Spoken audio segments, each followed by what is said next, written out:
Welcome to What's on Your Bookshelf with your hosts, Denise Russo and Samantha Powell. Hi, everybody. Welcome back. It's another episode of What's on Your Bookshelf. This is a life and leadership podcast where we're taking deep dives into the books on our shelves and trying to live these pages out loud. My name's Denise Russo. I represent an organization called School of Thoughts. I'm here with my friend Sam Powell, representing her organization Lead the Game, but together we're exploring the power of living a life of happiness. That's our theme for 2024, and we are in the midst of a book called Solve for Happy. Looking forward to getting through our episode together today because we're in part one of this book. Sam, how are you doing today? I'm doing good. I'm ready to jump into this chapter because it's got a lot in it. This is setting up the equation, right? We're solving an equation here for happiness. So I am looking forward to this, and this is part one. And I gotta say, so on part one, he's got this little like smiley face, little equation guy on it, but he's got a little quote too. And I have to read it because I laughed, like you said this last time, about the order of these books and how they just sort of, I don't know, divinely came to us correctly in this way. But I had to laugh because he says, this is setting up this whole part one where he's setting up basically the book and says, happiness in the modern world is surrounded by myths. Much of our understanding of what happiness is and where to find it is distorted. When you know what you're looking for, the quest becomes easy. It may take time to unlearn old habits, but as long as you stick to the path, you'll get there. And I laughed because, right, if we go back to the how of happiness, we learned all these myths about what makes you happy, right? And what does it and what that really looks like. So we know from that book, what are the things, the activities that genuinely make you happy? And so I just giggled at the first part of this. That's like, we have this wrong. And it's like, yep, I know we do. And I also know some of the things we could do. And then he started talking about you've got to unlearn habits. And I was like, I also know how to do that because we did that with Atomic Habits. And he says, you know, as long as you stick to the path, you'll get there. And all I could think about was James Clear's quote of you should be far more concerned with your trajectory than your current results, right? Like it's okay if you feel generally unhappy right now. What you should be concerned with is, are you on a path to happiness? And he's telling us and giving us a little bit of hope here that once you know what you're looking for, right? Once you get past these myths, then it's actually pretty easy. And that's how this whole part kicks off. And I loved it because I was like, there it is, bam, bam, from the last two books.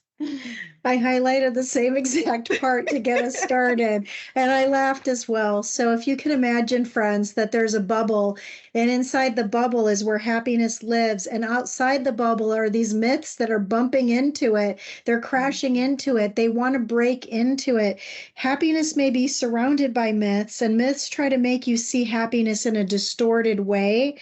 And Atomic Habits was really around that if you have some strong old habits that might need to be broken. And so this book is really helping us stick to the path of unbreaking old habits, building new ones, and really forging the strength of the ones that you have. He talks about sticking to the path, but that's exactly what the How of Happiness was about. It was about happiness activities that help you with intention build strength in that bubble, which are your habits, which I thought was interesting. So for me, this first chapter of the book was really about the fact that happiness is a conscious choice.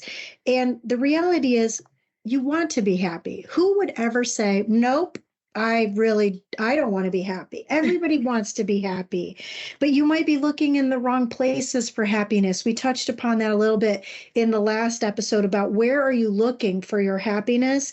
And if happiness is your default state, which you talked about, Sam, in the How of Happiness, if 40% of our happiness is within our control, there's still a whole bunch of default state that's outside of our control where we start from. But if happiness is the default, then what actually upsets it? And so you were talking on the last episode, Sam, about being a math fan and a math student.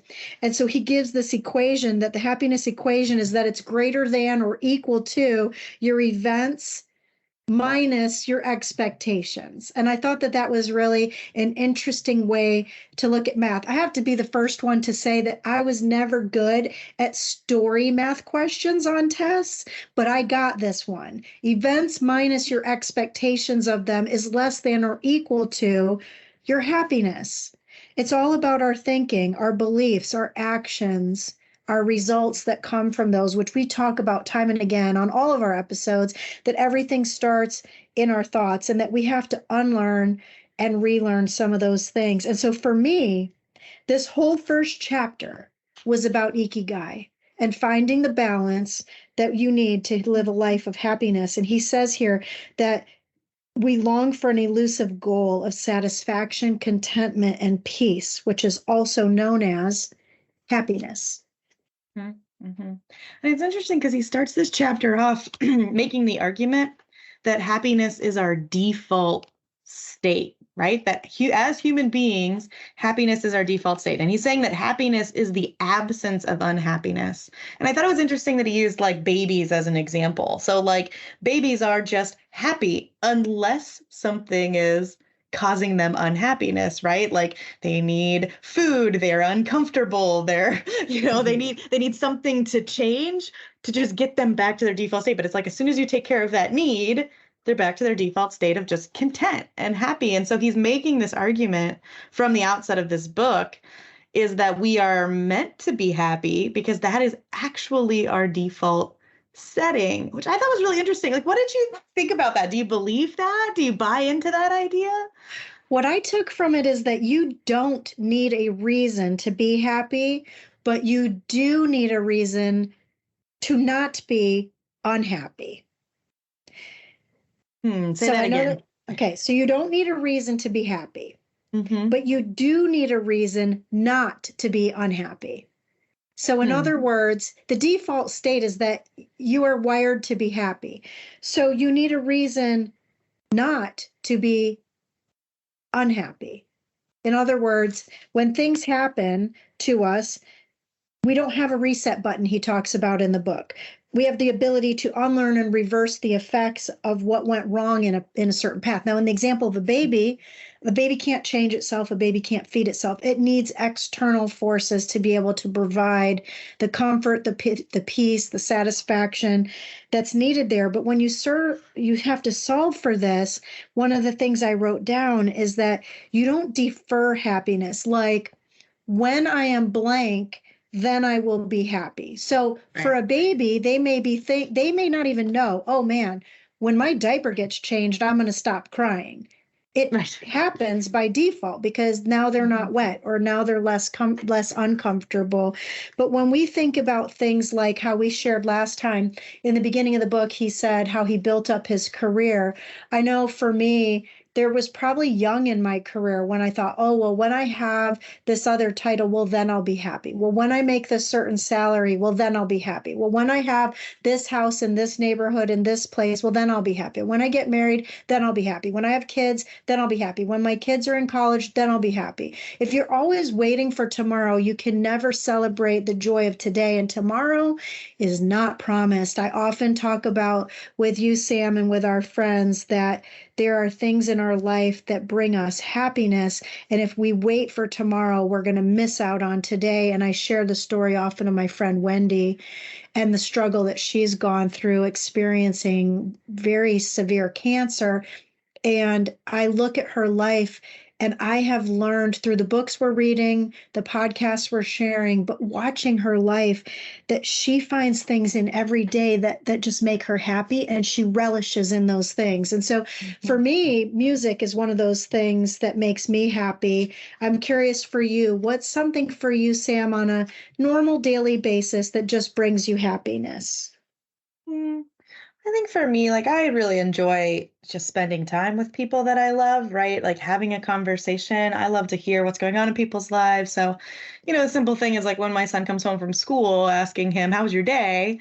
And getting some crazy story out of it, right? And sometimes they're insanely dramatic because he's in third grade, right? And that's how that works. And sometimes they're sweet and sometimes they're funny and sometimes they're frustrating, but it's all, I love the experience of hearing his version of events because I like stories, right? And I like hearing the stories of people from those people and things like that. But, it's interesting. I was thinking about what you said about there is no reset button and having to unlearn and reverse what went wrong, right? So if we take like, right, again, in math, you're starting with logical arguments. If you're building up an equation, if you're building up something, it's like, if this, then this, right? And so we're starting with this if statement of, if happiness is our default state, what we're actually trying to do is just not be unhappy, right? We're just not trying, we're trying to reset ourselves.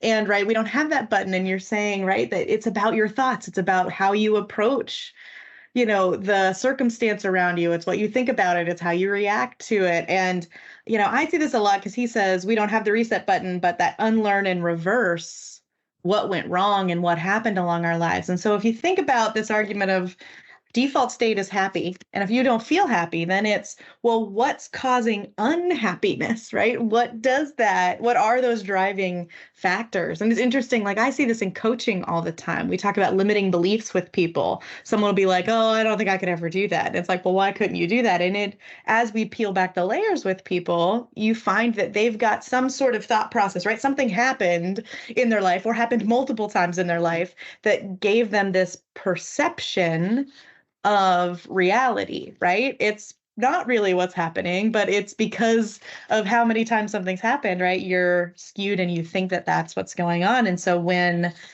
you're helping somebody to move beyond that, it's really breaking down and understanding what's happening. And so like you're talking about with the equation is, your happiness is greater than or equal to your perception of the events in your life, right? And so that's where he's saying, like, you have to unlearn the things that are making you unhappy, right? So it's that perception of the events minus your expectations, right? I perceive this to be happening, but I expected this to happen. Mm-hmm. And if what you perceive to happen is better than what you expected, then you're happy. And if it's the opposite, then you're not. And I think that's fascinating. It's just such a fascinating setup to me of this default state and simplifying it down into, we're just eliminating the things that are making us unhappy, and we're controlling, we're trying to do something about the perception, and we're trying to do something about the expectations. And those are both thoughts.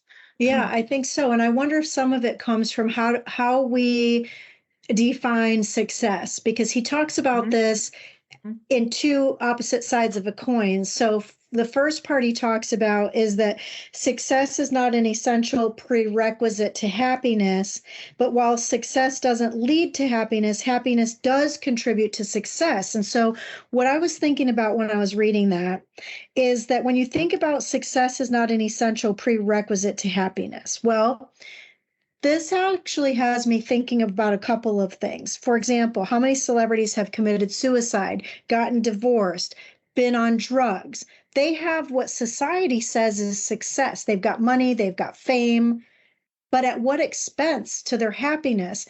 I recall that probably sometime earlier this year, well, yes, not probably, it was earlier this year, was the Grammy Music Awards. And I always watched that pretty intently because my very first job, my first career job was for the Recording Academy. And I thought that was going to be the pinnacle of my success. I was so excited to work for that organization. And it turned out to be probably the worst place I've ever worked, not because of the place, not because of what I did, but because of someone who I had to work for.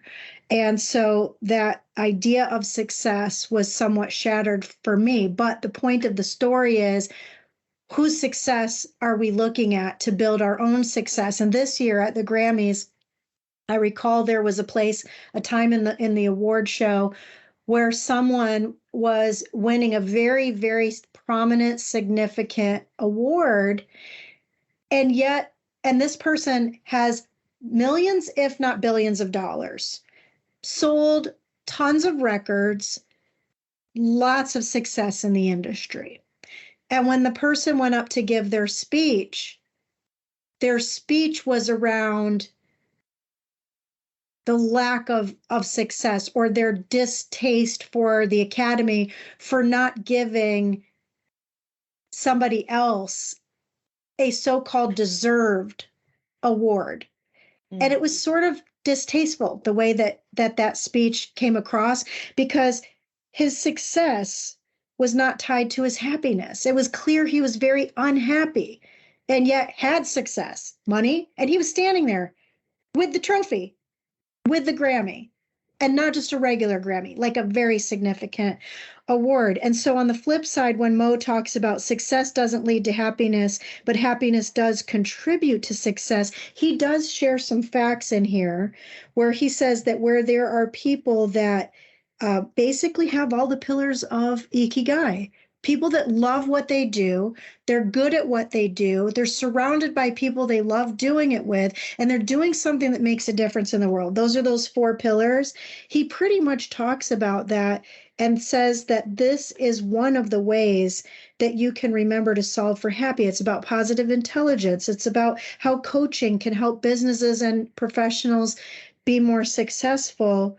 I thought that that was really profound for me because people put their definition of happiness in terms of success, and success being in terms of titles and money and awards and fame. And yet we're seeing time and again that people that have those things may still be unhappy.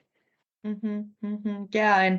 And that's, I mean, we learned that in the last book, right? That chasing after those types of things doesn't actually make you happy. They can give you a blip of happiness, but they don't last because of hedonic adaptation, right? Because you reach a level, then you have to reach more and more and more and more and more, right? This is a never ending cycle. So you're never satisfied. You never get to contentment because you are approaching it as I'm reaching for something, I'm reaching for something, I'm reaching for something.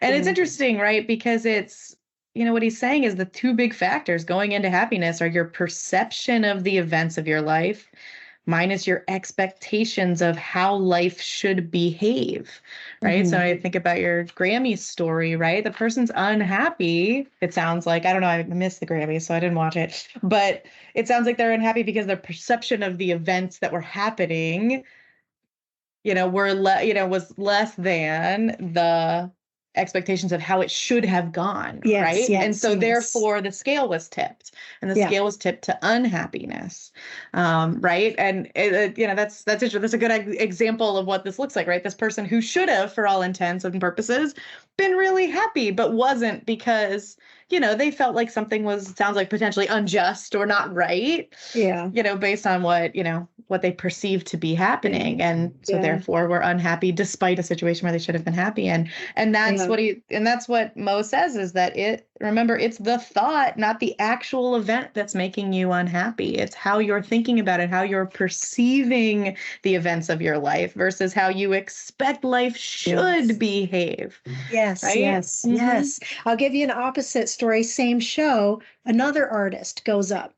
Now, this artist has been a singer since she was a young girl, famous on Disney, went on to be famous. Her father is very famous. And in the show, she was winning an award for having one of the best songs. It's such a catchy, fun song. And the lyrics, though, of her song are totally unhappy. Basically like, well, you know, I can buy my own flowers, but you should have bought them for me, is kind of the gist of her song. And you can guess, this is a song that was written by Miley Cyrus, went on to be the record of the year, or the song of the year. And so anyway, she goes up for her award. This is the first Grammy that she's ever won. And she's been an artist for more than 20 years, which is really weird to say because she's still very young. But she was giving her speech, and she was just elated to the point where when she was singing part of the song at the very end, she was so joyous. And she said, and the very last verse of it, she said, I just won a Grammy. And she walked away so happy. It was as if what you just said, her expectations from an event were exceeded. And so her happiness was raised in a much different way. But it was just a much different experience watching that happen for that person. And so Mo gives a really practical exercise that I wonder if we don't share with each other and with the listeners, because here's a way you don't have to be a famous singer to find your happiness or lose your happiness. And you don't have to be me or Sam to seek your own happiness. And here's what he says. If you were forced to set priorities, what would be at the top of the list of the things that make you the happiest.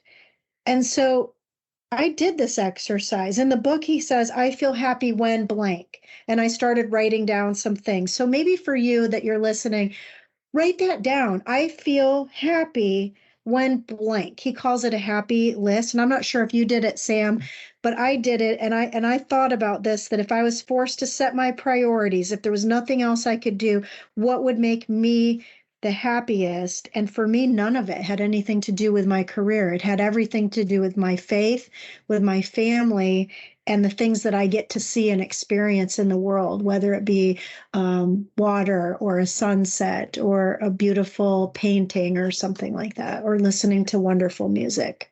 Yeah, I like the happy list activity where you just write out a whole list. Like, he says, don't be shy. There's no reason to feel inhibited because no one is ever going to see your list. So sit down with a cup of coffee and just write your list out of I feel happy when, and then you can see, right, what are the themes? What would you prioritize on that, right? What does that really look like? And I liked the exercise. I didn't sit down and really like write everything out, but I took some time to sit and think through that and do it. And, it's funny because the things that came to mind were a lot of simple things, right? Like I feel happy when I listen to my son tell his bus stories, right? When I feel connected with my spouse, when I, do all sorts of things. They didn't have to be these huge moments. They ended up being a lot of just little things. I feel happy when it's raining outside and I'm curled up with a book and a cup of tea. Like I love that, right? I'm happy when I get to go to dinner with my friends. Like they were simple things, but it's an interesting list. Like I think it's a good exercise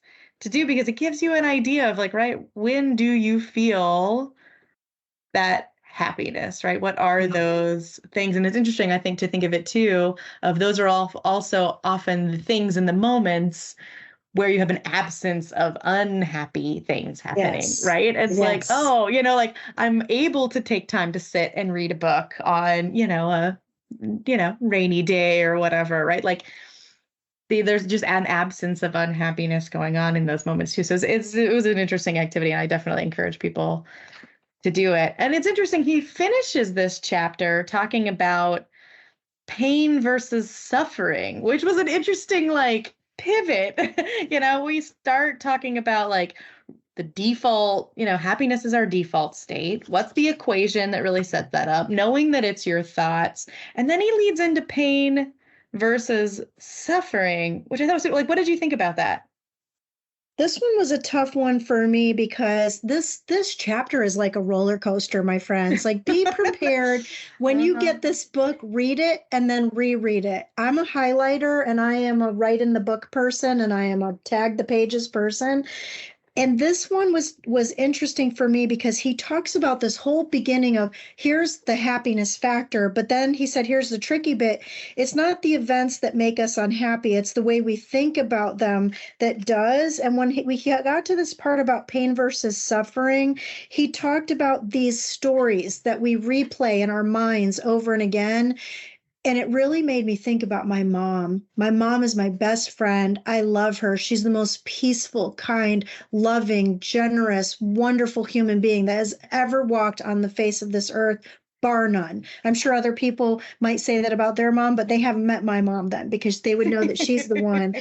But what my mom does is she replays sad memories. And so when I talk to her about things, she holds tightly to the suffering that she has from memories that the person she may have experienced it with doesn't even remember. Like my mom will tell a story, Sam, of a time when maybe I don't even remember the whole gist of the story because that's how unimportant it was to my level of happiness or unhappiness. But it was something like we were little, my brother and I, and this you're talking like over 50 years ago. Okay. So my brother and I, we went somewhere like Kentucky Fried Chicken, and that my mom decided not to buy something we asked for. Like, how silly is that? It was about fried chicken. And I don't even remember going to this restaurant, but the suffering that my mom has over this experience where she felt like she disappointed us maybe has stayed with her for 50 years. And so Mo says we let our suffering linger as a form of self-generated pain, and all the thinking in the world until converted into action has no impact on the reality of our life. But the reality for my mom's life is that she's holding these memories and it's hurting her. And yet, he says at the close of the chapter, suffering offers no benefit whatsoever, none, but that happiness starts with a conscious choice. And you know what to do. And then next time we talk about how to actually do it. So I'm curious, before we close for today, Sam, what was your biggest takeaway from this chapter? I think it's the thought process on that happiness is the default setting for us, and that it is really the absence of unhappiness. And we control that, right? When we think about the pain and the suffering, like pain is useful. Pain is a very, very useful emotion. Our emotions aren't there to be good or bad or anything like that. They are there to be our little red flags for ourselves to say, hey, this is good. We like this. We don't like this. Hey, there's a threat. Hey, there's not. So pain is very extremely useful. Pain is necessary. And it helps you figure out what to do next.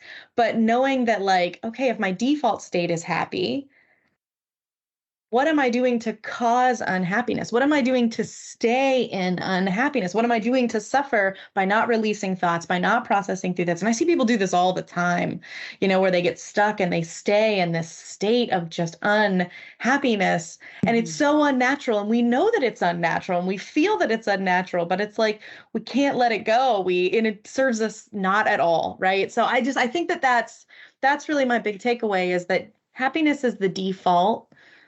Unhappiness is what is driving us to move out of this default state, and we control if we sit in unhappiness or if we don't. And that takes internal work. That takes us working on ourselves. And like, I'm here for that. I'm here for doing the internal hard work to figure out how to get back to happy often when unhappiness comes around, and it will.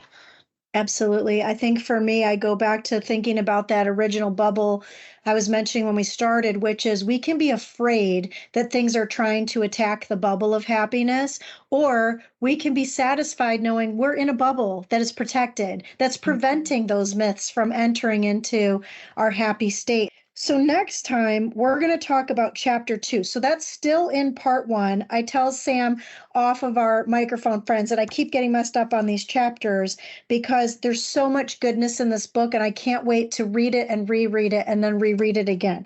So chapter 2 is where we're going to go next. Sam, what's kind of the keys for our friends to think about as we get ready for chapter 2 next week?